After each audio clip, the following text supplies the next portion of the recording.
गौतम बुद्ध की प्रेरक कहानी मैं ही गरीब क्यों पढ़ें। आजकल के दौर में अधिकतर लोग अपने जीवन से असंतुष्ट हैं। उन्हें लगता है कि मैं ही गरीब क्यों, मैं ही दूसरों से कमज़ोर क्यों हूँ।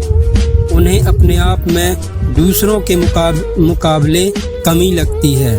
वे इसका दोष भगवान को देते हैं, उन्हें अपनी स्थिति का कारण ठहराते हैं। इस कहानी में आपको इस प्रश्न का संपूर्ण उत्तर मिल जाएगा और आप अपने जीवन से संतुष्ट भी महसूस करेंगे। भगवान गौतम बुद्ध की प्रेरक कहानी। बहुत समय पहले की बात है। एक गांव में धर्म उपदेश देने के लिए लगे हुए शिविर में भगवान गौतम बुद्ध पहुँचे। गांव के लोग अपनी अपनी समस्याएं लेकर उनके पास जाते और उनसे समाधान प्राप्त कर नई ऊर्जा के साथ वापस लौटते। गांव के बाहर एक गरीब राह में बैठा बुद्ध के पास आते जाते लोगों को निहारता रहता। उसने क्या देखा? दुखी चेहरा लिए भारी कदमों आनंद से लोग भगवान गौतम बुद्ध के शिविर में जाते और नई ऊर्जा के साथ चेहरे पर खुशी व लिए वापस लौटते। गरीब ने सोचा क्यों ना मैं भी भगवान के पास अपनी समस्या लेकर जाऊं। यह सोचकर हिम्मत करके वह भी शिविर की ओर चल देता है। शिविर में एक एक कर क्रमबद्ध तरीके से व्यक्तियों को प्रवेश मिलता है, इसलिए वह भी अपनी बारी की प्रतीक्षा करने लगा।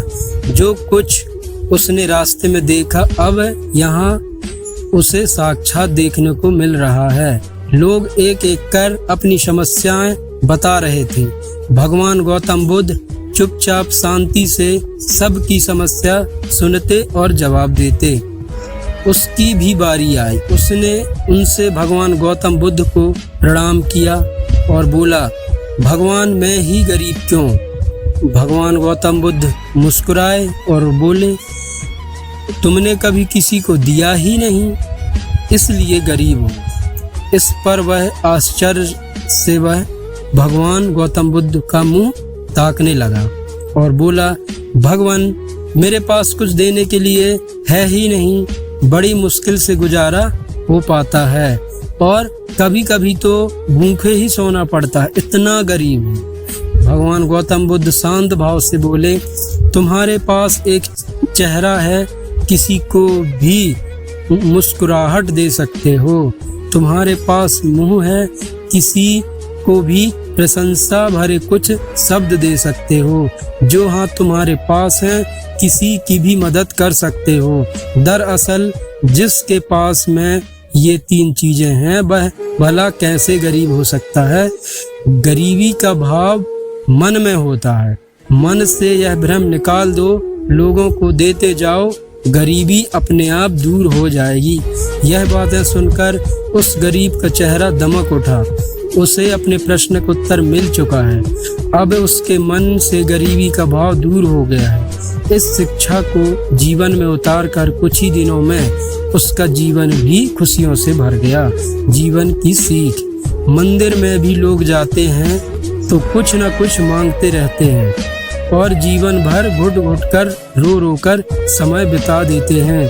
वे ईश्वर की कृपा को कभी समझ ही नहीं पाता, जीवन की महत्ता को कभी जाना ही नहीं। इस पर कबीरदास जी ने बहुत बेहतरीन दोहे कहे हैं। आइए पढ़ते हैं और समझते हैं। सबके पल्ले लाल हैं सभी साहूकार, गांठ खोल परखा नहीं या विधि रहा कंकाल।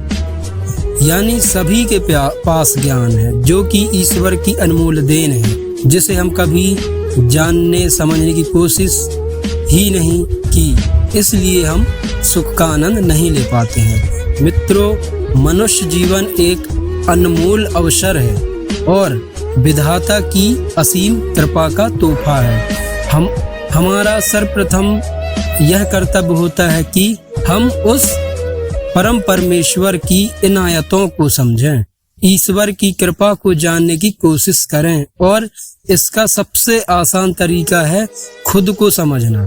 हमारा अस्तित्व क्या है, हमारा लक्ष्य क्या है, हमारे क्या कर्म अच्छे कार्य हैं आदि।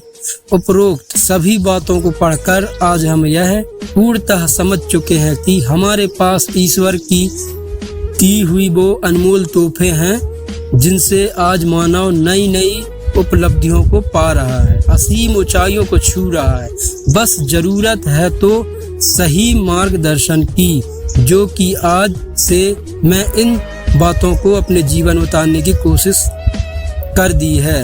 आपको बस यह करना है, पहला, हर रोज अपनी एक कमी को दूर करो, चाहे वह आपका गुस्सा हो या फिर नकारात्मक सोच। दूसरा, जब भी कुछ सोचो तो अच्छा सोचो। तीसरा, अगर कुछ करने का सोचा है तो तब तक उसके पीछे लगे रहो जब तक कि वह काम हो नहीं जाता।